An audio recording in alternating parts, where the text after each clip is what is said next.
अस्सलाम वालेकुम, welcome to binary classroom. और आज की इस क्लास में हम लोग टॉपिक पढ़ने वाले हैं double precision floating point standard 64 bit. Chapter number 2 हम लोग स्टडी कर रहे हैं number system, computer science, entrepreneurship, class 9th new course से। पहले वीडियोस में हम लोग सिंगल प्रिसिजन भी पढ़ चुके हैं और उससे पहले जो इसका पेरेंट टॉपिक है रियल वैल्यूज, उसको भी हम डिटेल से पढ़ चुके हैं। सो सबसे पहले तो आपने अगर रियल वैल्यूज वाला टॉपिक नहीं देखा तो सबसे पहले वो आपको देखना लाजमी है, तभी आपको एक बेसिक कॉन्सेप्ट क्लियर होगा कि floating point number system represent किस तरह होता है। फिर आगे जो सिंगल प्रिसिजन हमने से पहले वीडियो में पढ़ा और आप जो डबल प्रिसिजन पढ़ने लगे, ये बेसिकली उसी रियल वैल्यूज की टाइप्स है। तो सवाल इस तरह आएगा, describe double precision floating point standard, include its structure, give example to support explanation. Double precision floating point को एक्सप्लेन करेंगे, उसका स्ट्रक्चर बताएंगे और साथ में एक एग्जांपल के साथ उसको एक्सप्लेन किया जाएगा। So double precision floating point number use 64 bit to store real number. Double precision 64 bit इस्तेमाल करता है किसी भी रियल नंबर को स्टोर करने के लिए। रियल नंबर क्या होता है, इसका लेक्चर मौजूद है।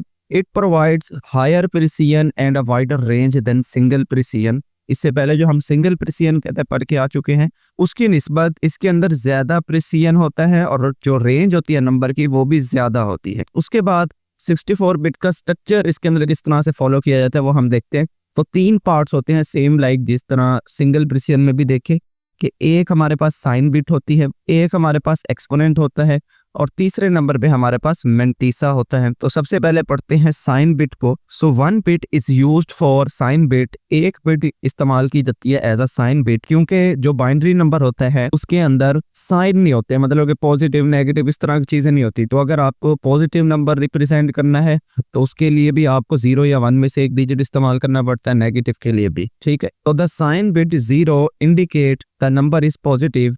तो जो 0 है साइन बिट वो हमारे पास ये रिप्रेजेंट करती है कि ये नंबर जो है वो पॉजिटिव है। The sign bit 1 indicate the number is negative. अगर नंबर नेगेटिव है तो उसको हम लोग 1 से रिप्रेजेंट करेंगे। दूसरे नंबर पे है एक्सपोनेंट। एक्सपोनेंट का मतलब होता है पावर, जो पावर होती है किसी भी चीज की। इस तरह से देखिए, ये मैंने एक नंबर लिखा है 23 इंटू 10 रेज की पावर 38। एक साइंटिफिक नोटेशन में एक नंबर लिखा गया है। अब इसके अंदर जो 10 के ऊपर पावर है विच इज 38, ये बेसिकली क्या कहलाता है, एक्सपोनेंट कहलाता है। बट हम चूंकि इस्तेमाल कर रहे हैं बाइनरी नंबर सिस्टम, तो इसमें जो है वो 2 की पावर के ऊपर हम पावर लगाएंगे। अगर किसी ने सिंगल प्रिसिजन का लेक्चर देखे तो वो रिलेट कर पा रहे होंगे कि हम किस चीज के बारे में बात कर रहे हैं।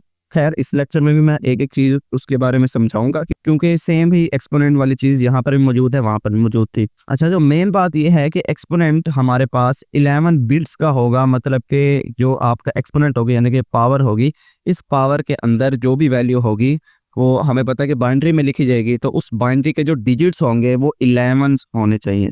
ये इस बात का मतलब है। So 11 bits are used for exponent. Important line है, the computer does not store negative number. Computer negative number store नहीं करता directly in the exponent field. Exponent में कभी भी नेगेटिव नंबर डायरेक्टली स्टोर नहीं किए जाते। तो अगर directly number negative number store नहीं किए जाते तो क्या करना पड़ता है, हमें करना पड़ता है कि इसको बाइस फॉर्म में कन्वर्ट करना पड़ता है। So the exponent is stored in a bias form. Bias form क्या होती है, bias is a fixed number that are added to the actual exponent to make it non-negative। हाँ जी, 22 जो है वो एक फिक्स्ड नंबर होता है जिसको हम अपने एक्चुअल एक्सपोनेंट में ऐड करते हैं। ऐड करने के बाद जो नंबर आता है वो एक नॉन नेगेटिव होता है, और अगर वो नेगेटिव भी हो तो उसको भी नॉन नेगेटिव बना देते हैं, और अगर पहले से नॉन नेगेटिव हो तो तब भी वो नॉन नेगेटिव ही रहेगा, तब तो फर्क ही नहीं पड़ेगा। The 22 is 1023। 22 की जो वैल्यू है वो 1023 है फॉर डबल प्रिसिजन। यहाँ सिंगल लिखा गया है तो कोई नहीं, इसको काट दे, यहाँ पर डबल लिखना है। डबल प्रिसिजन में हमारे पास 22 की वैल्यू आएगी 1023। इससे पहले हम लोग सिंगल प्रिसिजन पढ़ चुके, उसके अंदर भी साइन बिट 1 थी, एक्सपोनेंट उसके अंदर 8 बिट्स का था, जबकि जो 22 की वैल्यू थी 127 थी। बट यहाँ पर क्या है, साइन बिट की तो वैल्यू सेम है, एक्सपोनेंट 11 बिट्स का हो गया है और 22 की वैल्यू 1023 हो गई है। अच्छा, देखें किस तरह से एक्सपोनेंट लिखा जाता है, वो यहाँ पर एक एग्जांपल के साथ भी आपको बता रहा है। If the actual exponent is 5, अगर आपके एक्सपोनेंट की वैल्यू 5 है, मीन्स के 10 के ऊपर जिस तरह पावर यहाँ 38 लिखा हुआ है, तो वहां अगर 5 लिखा हुआ है तो इस 5 को किस तरह से हम बाइस फॉर्म में स्टोर करेंगे। So the stored exponent will be 5 plus 1023 is equal to 1028। तो टोटल जो अब हमारे पास एक्सपोनेंट में वैल्यू जाके स्टोर होगी वो 1028 होगी। क्यों? क्योंकि 5 जो थी वो हमारा एक्चुअल एक्सपोनेंट थी, उसके अंदर हमने ऐड करना है 22 की वैल्यू विच इज़ 1023। दोनों को ऐड करेंगे तो आपके पास जवाब आएगा 1028 और यही 1028 इसको रिप्लेस कर देगा। ठीक हो गया। नेक्स्ट बढ़ते हैं। थर्ड जो एलिमेंट है इसका वो है mantissa. So mantissa 52 bits are used for mantissa. Mantissa के अंदर 52 बिट्स इस्तेमाल होंगी। The mantissa stored fractional part, number का फ्रैक्शनल पार्ट जो होता है वो मेंटीसा होता है, लेकिन कौन सा fractional part? After binary normalization, binary normalization करने के बाद जो फ्रैक्शनल पार्ट आता है वो मेंटीसा कहलाता है। अब बाइनरी नॉर्मलाइजेशन बेसिकली क्या होती है, ये भी हम लोगों ने रियल वैल्यू वाले टॉपिक में पढ़ा कि किस तरह से एक नंबर को बाइनरी नॉर्मलाइजेशन में कन्वर्ट किया जाता है। थोड़ा सा इतना बता देता हूँ आपको कि जिस तरह आप लोग मैथमेटिक्स में या फिजिक्स वगैरह में साइंटिफिक नोटेशंस पढ़ते हो, किसी भी नंबर को 10 की पावर में किस तरह लिखा जाता है, बेसिकली यहाँ पर हम इस्तेमाल करते हैं बाइनरी नॉर्मलाइजेशन। इसके अंदर क्या होता है कि हम किसी भी नंबर को 2 की पावर में किस तरह लिख सकते हैं वो हम देखते हैं। So in normalized binary form a number is written as 1 dot fraction into 2 raised power exponent. ये इंपॉर्टेंट फॉर्मूला है। सिंगल प्रेसियन में भी सेम ही नोटेशन थी कि हमने किसी भी नंबर का जब मेंटीसा मालूम करना है तो उसको सबसे पहले हम लोगों को इस फॉर्म में लिखना पड़ता है। किस फॉर्म में?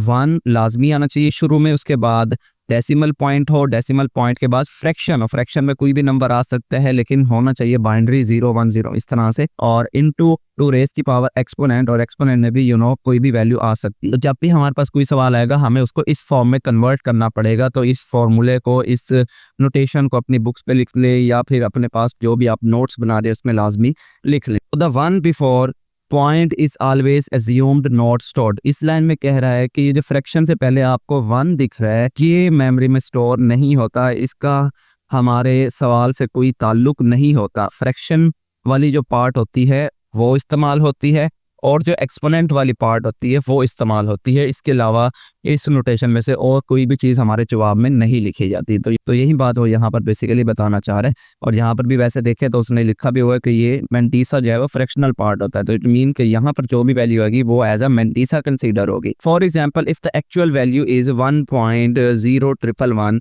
कि एक आपके पास बाइनरी वैल्यू है जो कि पहले से इस फॉर्म में कन्वर्ट हुई है 1.0111, तो इसके अंदर देखिए अगर मैं आपसे पूछूं कि मेंटीसा क्या है तो मेंटीसा होगी फ्रैक्शनल वैल्यू। तो फ्रैक्शनल वैल्यू पॉइंट के बाद वाली होती है, तो पॉइंट के बाद क्या वैल्यू लिखी हुई है 0.111, तो 0.111 आपके पास क्या होगा mantissa. The stored mantissa will be 0.111।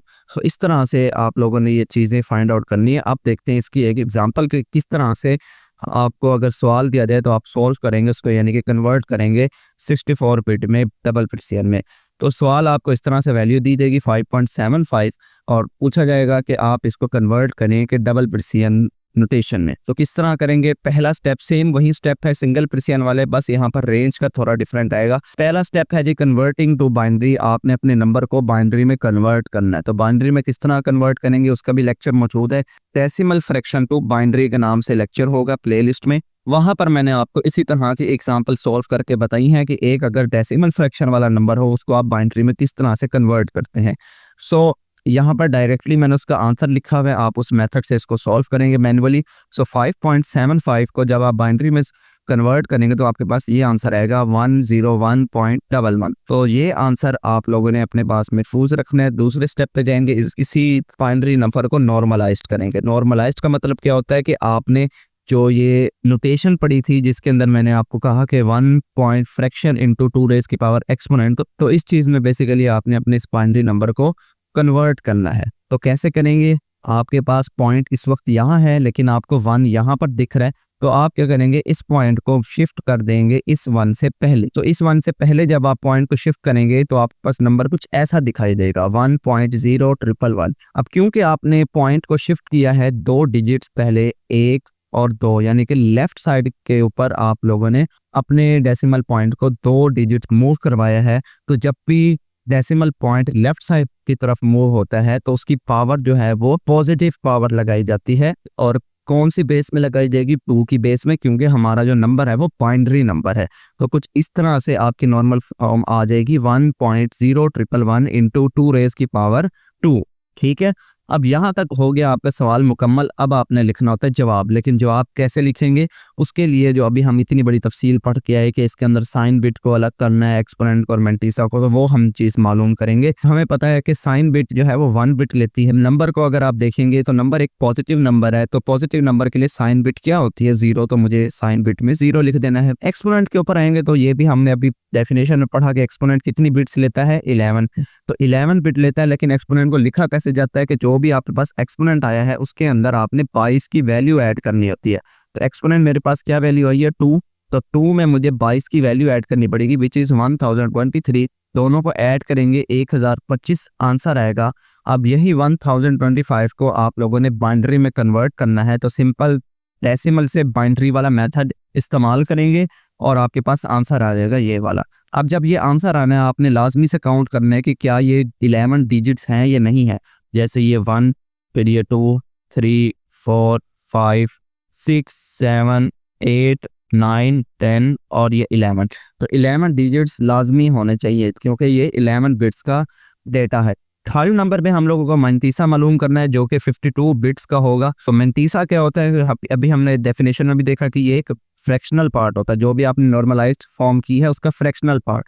तो नॉर्मलाइज्ड फॉर्म में देखेंगे हमारे फ्रैक्शनल पार्ट की क्या वैल्यू है? 0,111। तो 0,111 मेरे पास एज अ मेंटीसा होगा, लेकिन ये जो है 52 बिट्स का होना चाहिए। अब 52 बिट्स तो है नहीं ये, तो 0,111 है यानी कि 4 बिट्स हैं। तो जब 4 बिट्स है तो बाकी की 48 बिट्स कहाँ गई?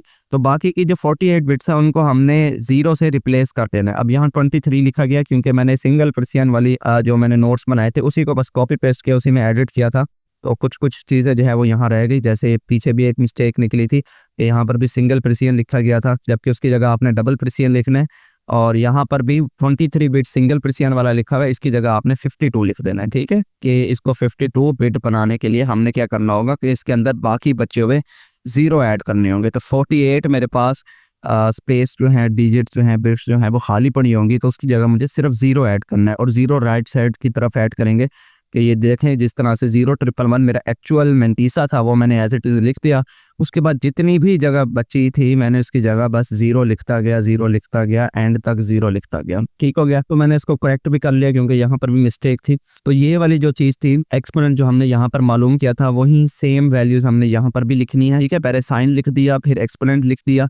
उसके बाद जो मेंटीसा है इतनी बड़ी वैल्यू है, इसको भी आपने इसी के आगे लिखना होगा। अब क्योंकि मेरे पास यहाँ पर लाइन फिर ब्रेक हो रही थी, नेक्स्ट जगह नहीं थी, तो इसलिए मैंने यहाँ पर 3 डॉट लगा दिए। लेकिन इसका मतलब यह है कि आपने ये वाली जो मेंटीसा की मैंने आपको मुकम्मल वैल्यू बताई यहाँ से लेकर एंड तक, ये आपने इसके आगे सारी की सारी लिखनी है। ठीक है, इस तरह से double precision floating point number को हम लोग सॉल्व करेंगे। फिर देख लें, पहले नंबर जो भी आपको गिवन होगा उसको बाइनरी में कन्वर्ट करेंगे। कन्वर्ट शुदा नंबर को हम लोग नॉर्मलाइज करेंगे, यानी कि उसका पॉइंट मूव करवाएंगे अपने जो हमने फार्मूला पढ़ा 1 पॉइंट फ्रैक्शन इंटू 2 रेज़ की पावर एक्सपोनेंट में, उस फॉर्म में जब इसको कन्वर्ट कर लेंगे आपका जवाब लिखने के काबिल हो जाएगा। उसमें से साइन बिट देखेंगे कि नंबर पॉजिटिव है तो 0 लगाएंगे, अगर नंबर नेगेटिव होगा तो 1 लगा देंगे।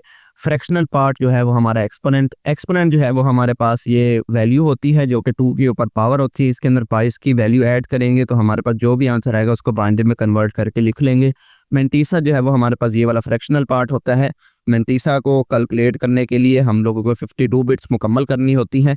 तो जो भी आपका फ्रैक्शनल पार्ट हो उसके अलावा जितनी भी बिट्स बचती हो वहाँ पर जीरोस लगा दें राइट साइड की तरफ। और फाइनल आंसर में आपने सबसे पहले साइन बिट लिखनी है 0 या 1, और उसके बाद एक्सपोनेंट का जो आपने बाइनरी आंसर निकाला होगा वो लिखेंगे और लास्ट में मेंटीसा। सो ये था हमारे पास ओवरऑल लेक्चर। आई होप आपको double precision floating point number समझ में आए होंगे। अगर वीडियो अच्छी लगी हो तो इस वीडियो को लाइक करते जाएं। चैनल को बगैर सब्सक्राइब किए देखना है तो चैनल को भी जरूर से सब्सक्राइब करें। मिलते हैं किसी नेक्स्ट वीडियो में, तब तक के लिए अल्लाह हाफिज़।